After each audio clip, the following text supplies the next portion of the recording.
Hello, welcome back to JJ's Baker House. I'm Jimmy. Today we are going to be making some red velvet cupcakes. So to begin, I have sifted all together 175 grams of plain flour, 175 grams of caster sugar, 1 tablespoon of cocoa powder, half a teaspoon of bicarbonate soda and half a teaspoon of baking powder and a tiny pinch of salt. So they have all been mixed in together and I'm going to pop them into my mixer.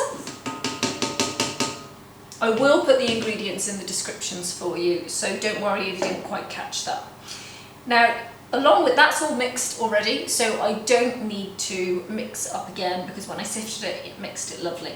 So to add to this, I have also got here 50 grams of melted butter, unsalted butter, and 50 mils of vegetable oil. So I'm going to pop those in there.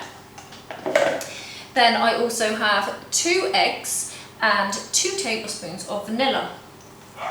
And they're going to go in there together. God, this is really simple. And then I have got 125 millilitres of buttermilk. So I make my own buttermilk because I don't quite use up the whole carton, so I don't want to waste it. So for this one, I've used 125 mils of milk, and to that I added half a teaspoon of lemon juice, left on the side for 10 to 15 minutes until it curdled and looked like buttermilk does. So that's what I've done there, and I've also added a tablespoon of red food paste to that as well. So I added a tiny little bit of the red food paste to begin with to a small part of the liquid here, because that makes it easier to combine. Paste can be really hard and stay quite lumpy, so just add it small amounts of liquid to it just to get it into that paste before you add it to the whole thing. So there we go, and we're going to put that in as well, and then we're going to mix all of this up on a very low speed. It is quite a runny mixture, this one. Lovely. See it all coming together nicely there. Now I've used quite a deep red for mine. If you want a much lighter coloured red, just use a lighter one. I used a cherry red because I quite like that deep colour, but if you wanted that more vibrant red, then just adjust your colour that you add. Now as the final ingredient, I've got a teaspoon of cider vinegar here. Now you can use white vinegar, but I use cider vinegar. So I'm just going to pop in that teaspoon there as my last ingredient, because that's going to react with that bicarb and give that lovely spongy reaction in the oven.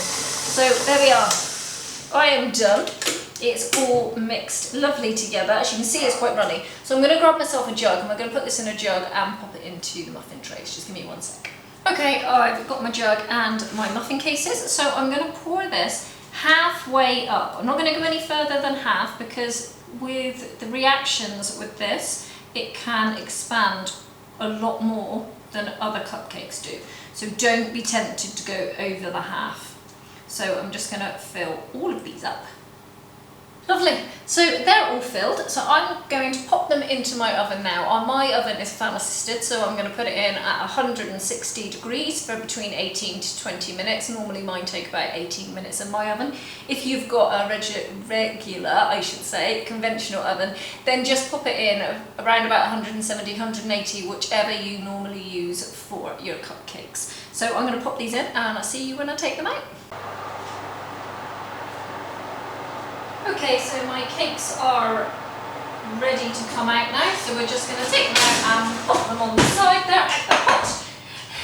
And as soon as they've cooled, we will take them out of the trays.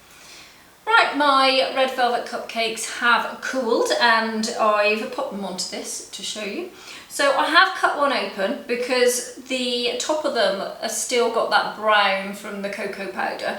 So I've opened it up so you can see that the red is gone all the way through the middle there, and these are so soft, as you can see. They are absolutely gorgeous. So I'll pop that one there like that, and let's take one of these off the top and we're going to decorate these now.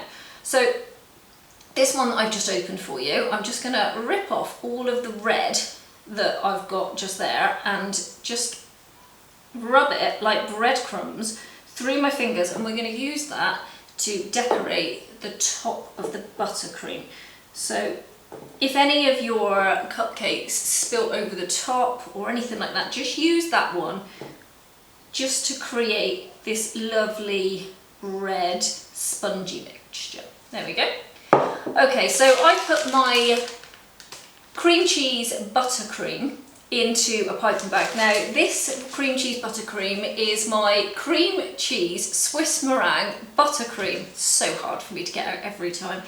It is silky smooth, just like Swiss meringue, and has that taste of cream cheese all the way through it. So the recipe for that is on my channel, and I really advise you have a look. It's so good. So we're gonna pipe this on top now.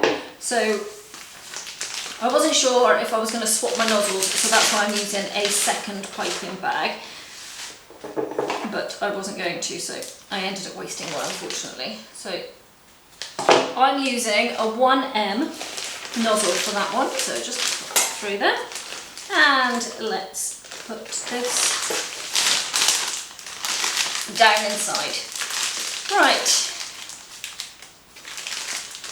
when I pipe this out, you'll see how stable this is going to be. One sec. There we go. I wasn't coming through on the bottom through my other bag. Here it comes. There we go. Right. So, here we are. There we go. And as you can see, that's really stable. It's not going anywhere. For Swiss meringue cream cheese, it's a lovely texture. Let me just move that bowl so you can see what I'm doing here. There we go. We're going to pipe those like that. And then take some of this and then just put it across the top like this. Move off some of it, just give it a tap and some of it will fall off, and then that just shows that it is the red velvet because you've got the red across the top. So I hope you've enjoyed this tutorial. I really hope you enjoy my red velvet cupcakes, and I hope to see you soon. Bye bye.